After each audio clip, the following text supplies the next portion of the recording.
An old man once lived outside one of the plantations where they grew cane. One day, he was passing the plantation and looked over the wall, and the owner of the plantation had some men cutting down a big tree, and the old man looked at the men as they chopped the tree in pieces and threw the logs in a heap to burn. The old man stopped for a moment, and as he watched them throwing the big pieces of logs on the heap of fire, he came to the gate and shouted to the owner of the plantation and said, "Sir, is it possible for me to ask you for a piece of that wood that you're throwing away?" And the man said to him, "This is nothing but junk, and this tree is a nuisance. We're cutting it down because it is in the way of our progress, and we want to throw this out of our plantation. It is nothing but junk." And the old man, twinkling his eye, said to the owner, "Can I have a piece of your junk?" The plantation owner was irritated by the old man and says, "Go ahead, take it away. I do not need this junk."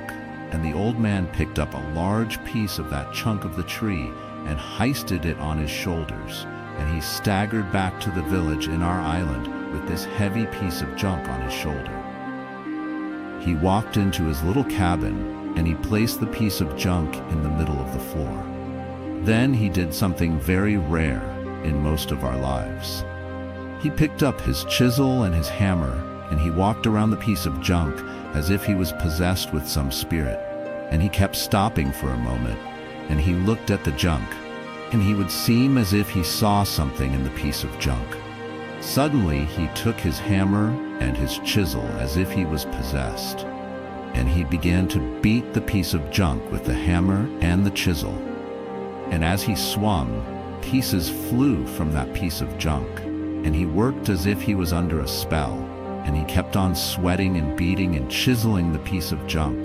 And when he was finished, he freed from that piece of junk a beautiful golden eagle.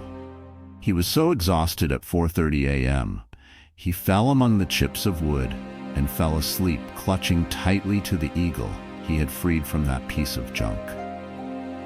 The next morning he awoke, and he took the beautiful eagle that he had chiseled from the junk, and he placed it on the porch of his little hut. A few days later, all of the plantation came by in his beautiful automobile chauffeur by his driver, and as he passed the cabin going toward his plantation, his eyes caught this beautiful bird, and he told the driver to stop the car, and they pulled into the little village yard and asked the old man, "Where did you get that from?" The old man asked, "Why do you want it?" He said, "How much would you take for that beautiful eagle?" The old man said, for a few moments with twinkles in his eyes, "I would take $5,000 for that eagle." All of the plantation was so excited because he thought that is worth more than $5,000. He took out his wallet and he wrote a check for $5,000, gave it to the old man, and he picked up the eagle and he ran to his car and he said with a great grin on his face, "I got treasure." And as he rode away into the distance, the old man looked at the check and kissed it and said, "One man's junk is another man's treasure." Entrapped within every person is an unseen masterpiece waiting to be revealed. The world may not see your worth, but the one who created you knows the treasure inside you. Do not let rejection define you. Your greatest potential lies within. Keep chiseling away at your dreams, and soon the world will behold the beauty that was always inside you.